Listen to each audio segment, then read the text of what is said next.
एक ऐसा अंतर्राष्ट्रीय ख्याति प्राप्त मानव जो गुरु प्रेरणा से पिछले 20 वर्षों से वानप्रस्थ जीवन जीते हुए 24 घंटे मानवता की सेवा में संलग्न है।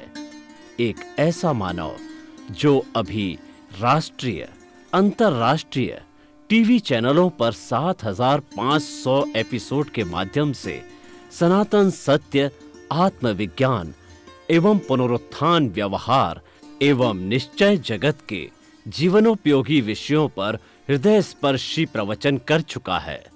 उस मानव का नाम है महात्मा उपासक प्रोफेसर डॉक्टर सोहन राज तातेड़। प्रोफेसर तातेड़ द्वारा योग, दर्शन, शिक्षा विषयों पर रचित पीएचडी स्तर के 250 शोध ग्रंथ भारत के 100 प्रतिष्ठित विश्वविद्यालयों में शोधार्थी पढ़ रहे हैं तथा वे सभी शोध ग्रंथ वहां की सेंट्रल लाइब्रेरियों में उपलब्ध हैं। महात्मा सोहन राज ने अभी तक हजारों स्कूलों, कॉलेजों, विश्वविद्यालयों एवं संस्थाओं में सेमिनार, वर्कशॉप, कैंप लगाकर लाखों विद्यार्थियों को योग, दर्शन, शिक्षा का प्रशिक्षण देकर उन्हें सुसंस्कारित किया। डॉक्टर तातेड़ ने भारतीय संस्कृति उत्थान के 4000 से अधिक समसामयिक विषयों पर आर्टिकल लिखकर ऑनलाइन जर्नल, पत्रिकाओं, वेबसाइट्स पर प्रकाशित किया, जिसका उपयोग लाखों पाठक कर रहे हैं।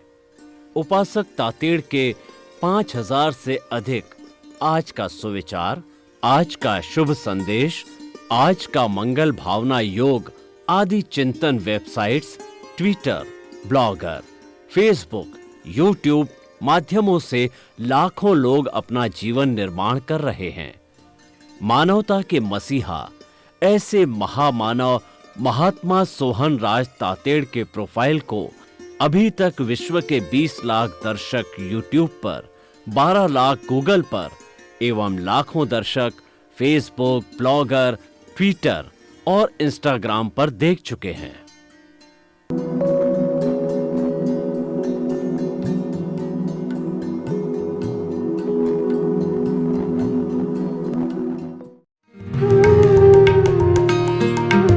आइए, सुनिए, देखिए, समझिए सनातन सत्य। जैसी दृष्टि वैसी सृष्टि, दृष्टि विज्ञान, कुदरत, कुदरती रचना एवं कुदरत के कानून से शाश्वत सुख की प्राप्ति। जोधपुर के परम पूज्य महात्मा उपासक प्रोफेसर डॉक्टर सोहन राज तातेड़ के निर्देशन में सनातन सत्य। जैसी दृष्टि वैसी सृष्टि, दृष्टि विज्ञान।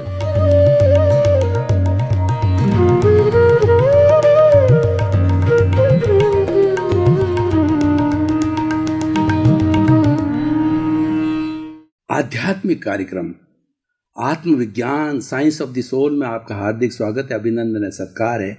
इस कार्यक्रम के तहत हम आपको नई दृष्टि, नई सोच, सही दृष्टि, सही सोच, राइट विजन, राइट थिंकिंग के तहत आपकी जो रॉन्ग बिलीफ है, उस रॉन्ग बिलीफ को समाप्त करके हम राइट बिलीफ में करने के लिए आए हैं।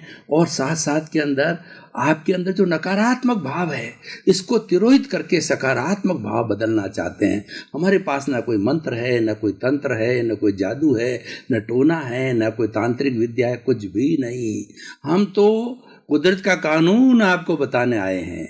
हम तो आपको शाश्वत सत्य बताने आए हैं। और जो है, इस सृष्टि को चलाने वाला कौन है, जगत का नियंता कौन है, मुख्य मुख्य बातें आपको बताने आए, सही दृष्टि और सही सोच देने आए हैं।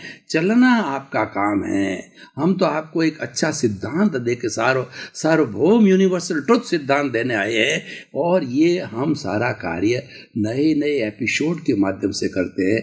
तो आज का हमारा बहुत ही सुंदर एपिसोड है कि कमलवत जीवन, ये हमारे जीवन का सार है। इसके अंदर सारी बात आ गई है। हम जन्म से मृत्यु के बीच का जो टेन्योर है, बीच का जो समय है, उसको जीवन कहा जाता है। जीवन कैसे जिए?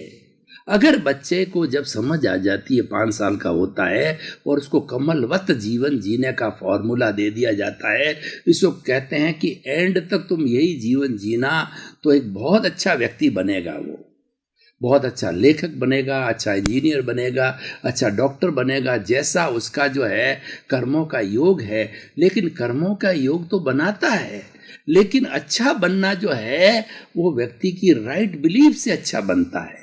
और राइट बिलीफ होने से हमारे पूर्व जन्म के जो कॉज, हमारे भावी जीवन के कॉजेस नहीं पड़ते हैं। देखिए 2 चीजें हैं, एक तो प्रारब्ध है, उदय है, उसमें हम पराधीन हैं। जब एक किसान होता है और जब बरसात की ऋतु आ जाती है और उसने कोई उसके पहले बीज बो दिया, पहली बरसात के ऊपर बीज बो दिया, वो पराधीन हो गया। वैसा ही उसको पौधा मिलेगा, वैसा ही इसको अनाज सब्जी फ्रूट जो बोया है वही मिलेगा। लेकिन दूसरी बारिश के अंदर फिर वो बोना चाहता है तो स्वतंत्र है। हम जो पीछे से कॉजेज लेके आए हैं, कार्बन शरीर लेकर के आए हैं, और जो उदय है वो प्रारब्ध है, उसके अंदर हम स्वतंत्र है। उसके अंदर हम एक भी सांस नहीं लेकर के चेंज करने की हमारे में शक्ति नहीं है। लेकिन ऐसा नहीं होता है।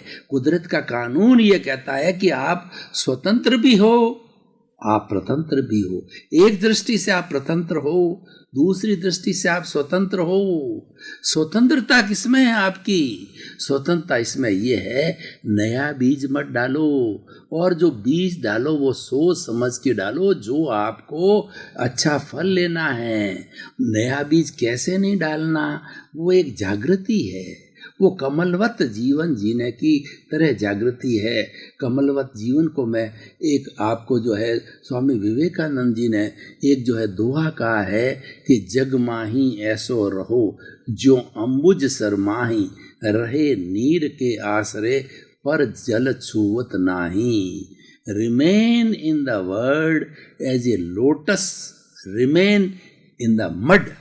आप जन्म से मृत्यु तक इस दुनिया में रहो, परिवार के साथ रहो, माता पिता के साथ रहो, अपनी संतान के साथ में रहो, और कार्य करने वालों के साथ में रहो। कुछ भी कार्य करो, कोई दिक्कत नहीं है। परंतु रहना कैसे है कि जो कमल का पौधा होता है उसका डंठल ऊपर होता है, उसकी जड़ होती है वो कीचड़ में होती है। कीचड़ इस बात से संतुष्ट है कि ये कमल का पौधा हमारे साथ है, क्योंकि वो जड़ को देख के संतुष्ट हो जाता है। और कमल ये सोचता है कि मैं तो इस कीचड़ से बिल्कुल ऊपर हूँ, कीचड़ में तन्मयाकार नहीं हूँ, कीचड़ से जुड़ा हुआ नहीं हूँ। आप जो कर्म कर रहे हो जीवन भर वो करते रहिए, और वो करना पड़ेगा, उसमें आप स्वतंत्र नहीं हो। लेकिन आपके तार है प्रभु से जुड़े रहने चाहिए। आप में भेद विज्ञान होना चाहिए, आप में वीतराग विज्ञान होना चाहिए, आप में अक्रम विज्ञान होना चाहिए कि आपके जो तार है प्रभु क्या है? ज्ञाता दृष्टा भाव है। जो हमारे भीतर बैठा है वो प्रभु है। वो प्रभु अनंत ज्ञान वाला है, अनंत दर्शन वाला है, अनंत शक्ति वाला है, और अनंत सुख का धाम है। वो अशरीरी है, वो अजर है, वो अमर है, वो अविनाशी, वो सच्चिदानंद है। सच्चिदानंद का तो होता है कि सत का मतलब अविनाशी, और चित का मतलब ज्ञान दर्शन। उसका जो लक्षण है वो ज्ञान दर्शन का लक्षण है। और तीसरा जो है आनंद उसकी अनुभूति है, आनंद उसका लक्षण है। उसके अंदर भीतर हर वक्त आनंद रहता है, अशरीरी है, दुख नाम की कोई चीज नहीं है। और वही हम चाहते हैं। इस जगत का कोई भी प्राणी दुख नहीं चाहता। छोटा से छोटा वायरस है, चींटी है, वो दुख नहीं चाहती। हर प्राणी जिंदा रहना चाहता है। आदमी को कष्ट हो, तकलीफ हो तो भी वो जिंदा रहना चाहता, मरना कोई नहीं चाहता है। तो किसी प्राणी का जीव हनन करना, उसको मारना आपका क्या अधिकार है? हम किसी आत्मा को जन्म देने की हमारी ताकत नहीं है। वो तो व्यवस्थित शक्ति संजोग जुटाती है, अगले का उपादान होता है जब जन्म होता है। हम तो एक निमित्त है। माता पिता तो एक निमित्त होता है कि माता का जो है अंडज और पिता का शुक्र, ये दोनों इंटरकोर्स होता है तो दोनों आत्माएं मिल करके अपना अस्तित्व समाप्त कर देती है। वो मर करके एक तीसरी आत्मा खड़ी होती है जो जिसका कि जन्म होने वाला है, और वो आत्मा जन्म लेकर के फॉइड्स है और जो है वो भ्रूण के रूप के अंदर वो माता के जो है बच्चा दानी में बड़ा होता है, 9 महीने बड़ा होकर के बाहर आता। तो माता पिता ने उसको क्रिएट नहीं किया है, माता पिता तो संजोग है, माता पिता तो एक संजोग है, एक माता संजोग है, एक पिता संजोग है। ये कराने वाली व्यवस्थित शक्ति है। उस व्यवस्थित शक्ति ने माता का शरीर बनाया, वही माता को पोषण देता है, पंचभूत का पुतला है, और उसके अंदर जो शिशु है वो पृथ्वी जल अग्नि वायु और आकाश पांच भूत है जो माँ के ब्लड में है, उसी से भरण पोषण होकर 9 महीने के बाहर आता है। तो हम जो कुछ भी गतिविधि करते हैं वो व्यवस्थित शक्ति कराने वाली है। हमारा तो उपादान है। उपादान क्या है? वो पीछे से लेकर के आए। उपादान हमारे हाथ का नहीं है, ये तो ऑलरेडी कॉजेस डाले हुए हैं। तो वो कॉज है, इस जन्म में इफेक्ट बनते हैं। और ये प्रकृति का नियम है कि without the cause there is no effect at all, and कारण के बिना कार्य नहीं हो सकता। ये सार्वभौम सत्य है, ये कुदरत का कानून है, ये यूनिवर्सल ट्रुथ है, ये अल्टीमेट ट्रुथ है, ये सच्चाई है, ये भेद विज्ञान है, और ये सही दृष्टि सही सोच है। इसका हमको पालन करना है कि हम तो निमित्त मात्र हैं। मैं करता नहीं हूँ, करता हो ही नहीं सकता, क्योंकि कर्ता के लिए बहुत से संजोग जुट, मेरी सामर्थ्य नहीं है और मेरी जो है वो योग्यता नहीं है। मैं तो निमित्त हूँ, मैं तो संजोग हूँ। तो इस तरीके से कमलवत रहने का अर्थ ही होता, प्रभावित मत हो। जो कुछ भी चल रहा है उसको देखते रहो, देखते रहो, और ये कहो कि ये मेरा अस्तित्व नहीं, ये तो मैं लेके आया हूँ, ये तो हो रहा है, मैं कर नहीं रहा हूँ। करना अलग है और होना अलग है। मैं आपको कुछ उदाहरण देना चाहता हूँ कि देखिए, पति पत्नी के बीच में प्रेम होता है और कोई छोटी मोटी बात लेकर के वो इतने उलझ जाते हैं, तू मैं हो जाते हैं, लड़ाई झगड़े पे उतारू हो जाते हैं, मन मुटाव हो जाता है। और मन मुटाव इस कदर तक पहुँचता है कि कोर्ट की अवस्था हो जाती है। ये क्यों होता है? दोनों नहीं चाहते हैं, ये हो जाता है। ये जो हो जाता है, ये जो हो रहा है, ये हम उसमें परतंत्र है, ये हम पीछे से लेकर के आ रहे हैं, हम कर रहे हैं। ये दूसरी बात है, करने का मतलब नए बीज बोना। ये जो हो रहा है, ये चल रहा है, उसके अंदर तटस्थ रहना, उसके अंदर समभाव से रहना। समभाव का मतलब दोनों को बराबर समझो, एक तराजू के दोनों पलड़ों को बराबर समझो, कोई ऊंचा नीचा मत समझो। और हमारे जो 2 ग्लास लगे हुए हैं, एक राग का ग्लास है, एक द्वेष का ग्लास है, और जैसा जैसा ग्लास का कलर होता है वैसा कलर दिखाई देता है। हमें तो तीसरा नेत्र खोलना है। तीसरा जो नेत्र है हमारा समता का नेत्र है। दोनों को बराबर समझो, सर्दी है, गर्मी है, दुख है, सुख है, और जो है कोई तरह की स्थिति हमारे सामने आई, उसको प्रभावित मत हो, उसके साथ मत जुड़ो। जो ही हमने जुड़ गया तो समझ लीजिए कि वो 400 वोल्ट का करंट चल रहा, हमको भस्मीभूत कर देगा। भस्मभूत करने का मतलब ये है हमारा भाव बढ़ा देगा। इसलिए कहा जाता है भाव सुधारो, भाव सुधरेगा। भाव बिगाड़ोगे तो भाव बिगड़ेगा। यानी जो चल रहा है, कमलवत रहने का अर्थ ये होता है, जो कुछ चल रहा है उसमें तटस्थ रहो। कोई प्रतिक्रिया नहीं, कोई आलोचना नहीं, कोई ओपिनियन नहीं, कुछ भी नहीं है। बस सामान्य रूप से कहना ठीक चल रहा है, अच्छा चल रहा है। कोई आपके दुख की स्थिति में कहे कि आपको कैसा चल रहा है, ठीक चल रहा है, क्योंकि ये भी चला जाएगा, सुख भी चला जाएगा, दुख भी चला जाएगा। स्थायी तत्व कोई नहीं है। स्थायी तत्व तो मेरा भीतर प्रभु है, वो स्थायी है। प्रभु है, वो अजर है, अमर है, इटर्नल है। प्रभु जो है हमारा, वो जीवात्मा भी प्रभु है, और उसके बाद अंतरात्मा उसकी उच्च स्थिति है, और परमात्मा बनता है, वो पूर्ण रूपेण प्रभु है। मैं तो वही प्रभु हूँ, 3 अवस्था के अंदर बदलता हूँ। जैसे जैसे मेरा ज्ञाता दृष्टा भाव ज़्यादा बढ़ता है, प्रतीति 100% ज्ञान लेने के बाद होती है, और जैसे जैसे हमारी जागृति बढ़ती जाएगी, जो जागृति बढ़ती है अनुभव भी बढ़ता रहता है। दोनों पैरेलल चलते हैं। और अनुभव बढ़ते बढ़ते जो है हम परमात्मा बन जाते हैं, केवल ज्ञान की स्थिति के अंदर आ जाते हैं, सिद्ध बुद्ध मुक्त बन जाते हैं। तो भाई और बहनों, दर्शकगण, श्रोतागण, ये कमलवत रहने का अर्थ ये है कि जैसे कि कमल जो है कीचड़ से अलग है, तो आप जो पूरी जिंदगी भर 60 वर्ष 70 वर्ष 80 वर्ष जो आप घर में साथ रहते हो, उसको जो है वो एक समान समझो, उसमें राग द्वेष की स्थिति मत समझो। हो रहा है उसको एक्सेप्ट करो, आपके साथ अच्छा हो रहा है उसको भी एक्सेप्ट करो, बुरा हो रहा है उसको भी एक्सेप्ट करो, सुख आ रहा है उसको भी एक्सेप्ट करो, दुख आ रहा है उसको भी एक्सेप्ट करो। दोनों को एक समान समझो, उसके अंदर भेद मत समझो। जब हम ऐसी स्थिति पैदा करते हैं तो संभाव की स्थिति होती है, वह जो है हमारी प्रज्ञा चक्षु की स्थिति होती है, और गीता की भाषा के अंदर वो स्थित प्रज्ञ की स्थिति में होती है। जो प्रज्ञा चक्षु होता है उसकी प्रज्ञा जागृत होती है, यानी वो संभाव में रहता है, और जो स्थित प्रज्ञ होता है वो बहुत जागृत अवस्था में रहता है, वो संभाव में रहता। दोनों को समान, अनुकूल प्रतिकूल जैसी भी स्थिति है, दोनों को समान रूप से समझता है। तो ये समान रूप से समझना, संभाव से रहना, वो कमलवत जीवन है।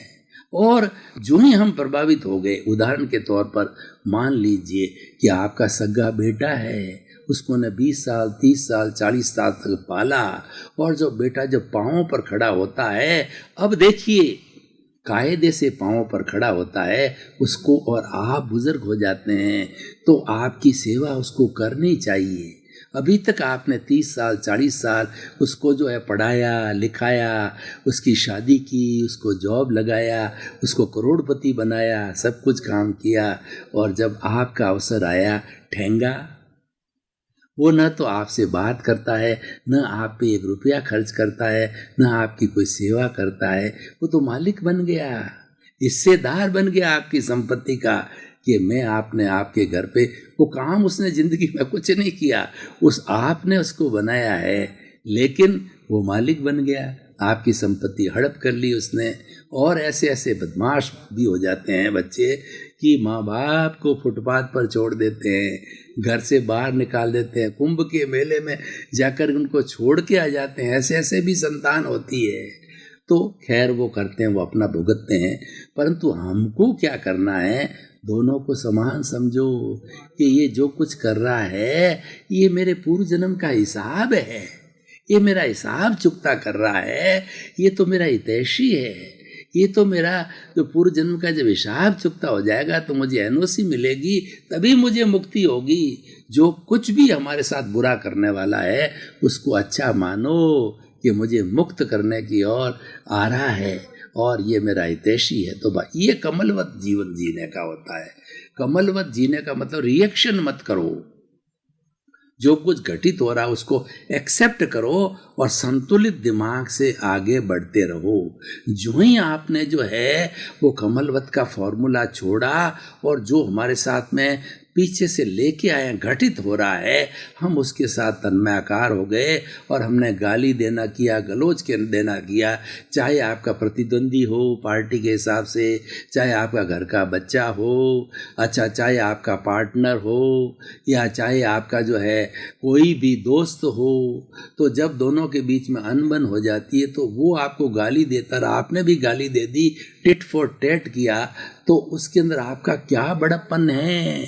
क्षमा वीरस्य भूषणम, क्षमा करना सीखो। क्षमा एक प्रतिक्रमण है, सब क्षमा आलोचना है, सामायिक है, प्रतिक्रमण है, प्रत्याख्यान है। सबसे बड़ा प्रत्याख्यान है क्षमा करो। किसी जीवों को कष्ट मत दो, उसको गाली दिए तो वापस गाली मत दो, उसकी गाली चली जाएगी। आपको कोई दुख दे रहा है तो आप दुख मत दो, आपके उसके भीतर विराजमान शुद्ध आत्मा भगवान को प्रार्थना करोगे, हे भगवान इसको सद्बुद्धि दे, ये मेरे को दुख देना बंद करे, औरों को दुख देना बंद करे। मेरे को दुख दे रहा है तो उसी तरीके इसकी नेचर है, औरों को भी दुख देगा, जबकि इसको सुख देना चाहिए, जगत कल्याण करना चाहिए। उसके प्रति प्रार्थना करो, उसके प्रति मंगल भावना भाव, बनिस्पत की जो है उसके साथ तन्मयाकार होके रिएक्ट करना। अपनी ओपिनियन देना, अपना अभिप्राय देना, उससे प्रभावित होना, ये कमलवत जीवन नहीं है। संभाव में रहना कमलवत जीवन है। तो भाई और बहनों, हम इस एपिसोड को आज कसौटी पर कसते हैं। हम कोई भी अपना ज्वेलरी होती है या डायमंड होता है तो हम सुनार के पास ले जाते हैं और उस ज्वेलरी को सुनार कसौटी पर कसता है, घिस के बता देता है कि ये 22 कैरेट का है, 16 कैरेट का। वो अनुभवी लोग होते हैं, इसमें इतना प्रश्न मिश्रण के आधार पे वो कैरेट कहते हैं। तो ठीक उसी तरीके से हमारा भी ये दायित्व है कि जो कुछ भी हम आपको एपिसोड दिखा रहे हैं, हम इतना प्रयास कर रहे हैं, इतना सत्संग कर रहे हैं, तो हमारा ये एपिसोड, हमारी ये बात, हमारी ये आइडियोलॉजी, हमारा ये सिद्धांत आप में परिवर्तन ला सकता है या नहीं, समाज को अच्छा बना सकता है या नहीं, देश को अच्छा बना सकता है या नहीं, विश्व में शांतिपूर्ण से अस्तित्व का सिद्धांत बता सकता, फार्मूला बता सकता है कि नहीं। तो मैं आपको कहना चाहता हूँ भाई और बहनों, ये जो हमारा कमलवत जीवन का जो सिद्धांत है, ऐसा सुंदर सिद्धांत है कि कोई भी इसको पालन करे तो प्रज्ञा चक्षु बनेगा, वो स्थित प्रज्ञ बनेगा, वो संभाव में रहेगा, वो आनंद की स्थिति में रहेगा, उसमें कोई उतार चढ़ाव नहीं आएगा, क्योंकि वो एक्सेप्ट कर रहा है। और एक्सेप्ट किस लिए कर रहा है कि वो जानता है, वो ज्ञानी है कि ये मैं पूर्व जन्म होता है, मैं भविष्य में पास्ट में था, वर्तमान में हूँ और भविष्य में रहूँगा। जो पास्ट के अंदर हम अर्जित करके आए हैं वो संचय कर्म कहलाते हैं, और इस जन्म के अंदर हमारा कर्मों का जो उदय चलता है उसको प्रारब्ध कहा जाता है। और क्रियमाण हम आगे इस जीवन के अंदर जो फिल्म चल रही है उसके साथ में जुड़ेंगे, तन्मय आकार होंगे, राग द्वेष करेंगे, तो फिर जो है क्रियमाण कर्म, नए कर्मों का बंधन होगा। तो ये साइकिल चलती रहेगी। ये ज्ञानी होने के कारण वो पहचानता है, वो जानता है, तो वह कमलवत जीवन जीना चालू कर देगा। वो हर चीज़ को एक्सेप्ट करेगा। जो कुछ घटित हो रहा है उसको एक्सेप्ट करो। एक्सेप्ट का मतलब उसमें संतुष्टि करो, उसमें संतोष करो। हर वक्त जो बोखलाहट में मत रहो कि अपने ऊपर वाले को देख करके आप जो है वो आप ईर्ष्या की जो बात करने लग जाते हो कि मेरा पड़ोसी के 4 जो है वो मंजिला मकान है तो उसका मंजिला मकान ढह जाए, वो दिवालिया हो जाए और वह रोडपति हो जावे। ऐसी भावना करना, जुड़ना है, ये कर्म बीज डालना है। और बल्कि आप मंगल भावना भाओ। पड़ोसी बढ़ रहा है तो बहुत अच्छी बात है। मैं पड़ोस में हूँ तो मेरी भी तरक्की हो रही है कि देखो कितना अच्छा पड़ोसी हो रहा है। आपका बेटा बढ़ रहा है तो वो आपकी तरक्की है। अपनी संतान का जो भी अच्छा बुरा कार्य होता है वो माता पिता के खाते में जाता है। ये हमारा व्यवहार का धर्म है। तो अगर आपका बेटा बढ़ रहा है, पोता बढ़ रहा है, वो तरक्की आपके अकाउंट के अंदर जा रही है। आप उसके प्रति जो है ना बुरी भावना मत रखो, क्योंकि ये भावना का खेल है। हमारी मुक्ति भावना के द्वारा होती है, भावों के द्वारा होती है। मैं आपको एक उदाहरण देना चाहता हूँ। भगवान महावीर के समय की बात है। भगवान महावीर को श्रेणिक ने एक प्रश्न पूछा। श्रेणिक जब जो है भगवान के दर्शन करने आ रहे थे तो एक नव दीक्षित जो है वो राजकुमार साधु जो है उनको नग्न देखा, और नग्न देख करके और भगवान को प्रश्न किया कि भगवान मैं जिस वक्त में आ रहा था तो साधु को देखा, तो वो साधु अगर इस वक्त के अंदर उसका देहावसान हो जावे, उसको स्वर्ग लोक मिल जावे, तो उसका क्या होगा। भगवान ने कहा इसके भीतर क्या चल रहा है। देखिए, ये अपना घर छोड़ करके नव दीक्षित हुआ है, तो इसको उसके पास से जो है उसके गांव के लोग आपके जाने के पहले पहले गुजरे थे, उन्होंने इनको बताया, उनसे परिचित थे कि ये कैसा साधु है। अपनी छोटी संतान, नाबालिग संतान को छोड़ के साधु बन गया। उस पर किसी ने दूसरे ने हमला कर दिया और हमला करके उसके राज्य को हड़प लेगा। कैसा साधु है, अपना ये कायर साधु है और अपना जो है दायित्व भी नहीं निभाया। ये बात देखकर कि जो साधु बनाओ, मन ही मन वो तीर चलाने लगा, बाण चलाने लगा कि मैं उसको देख लूंगा, मैं उसका खात्मा, युद्ध करने लग गया। तो भगवान ने कहा कि अगर इस वक्त के अंदर जिस पराकाष्ठा पे उसके भाव है, अगर इसकी मृत्यु हो जाए, इसको 7वीं नार की मिलेगी। भाई और बहनों, आपका बहुत बहुत धन्यवाद। आप आत्मविज्ञान कार्यक्रम देखते रहिए। आत्मविज्ञान कार्यक्रम आपको अनुकूल प्रतिकूल परिस्थितियों में सम बनाएगा, आपको स्थित प्रज्ञ बनाएगा, आपको प्रज्ञा चक्षु बनाएगा, आपका कल्याण करेगा। क्योंकि हमारा जो उद्देश्य है, सर्वे भवन्तु सुखिनः सर्वे भवन्तु निरामया, जगत के सभी जीवों को सुख मिले, शांति मिले, आनंद मिले और मुक्ति मिले। तो इसी क्रम में आपके प्रति मंगल भावना शुभ।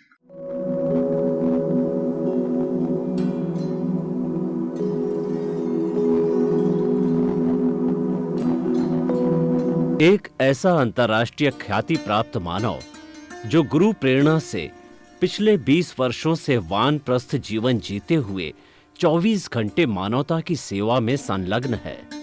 एक ऐसा मानव जो अभी राष्ट्रीय, अंतर्राष्ट्रीय टीवी चैनलों पर 7,500 एपिसोड के माध्यम से सनातन सत्य, आत्मविज्ञान एवं पुनरुत्थान व्यवहार एवं निश्चय जगत के जीवनोपयोगी विषयों पर हृदय स्पर्शी प्रवचन कर चुका है।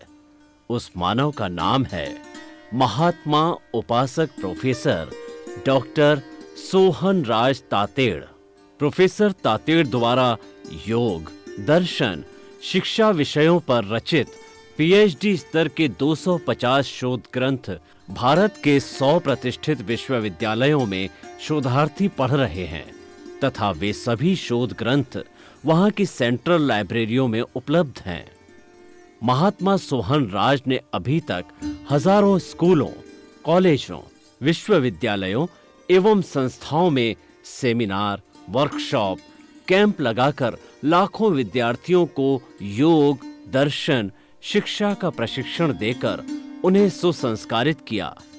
डॉक्टर तातेड़ ने भारतीय संस्कृति उत्थान के 4000 से अधिक समसामयिक विषयों पर आर्टिकल लिखकर ऑनलाइन जर्नल, पत्रिकाओं, वेबसाइट्स पर प्रकाशित किया, जिसका उपयोग लाखों पाठक कर रहे हैं।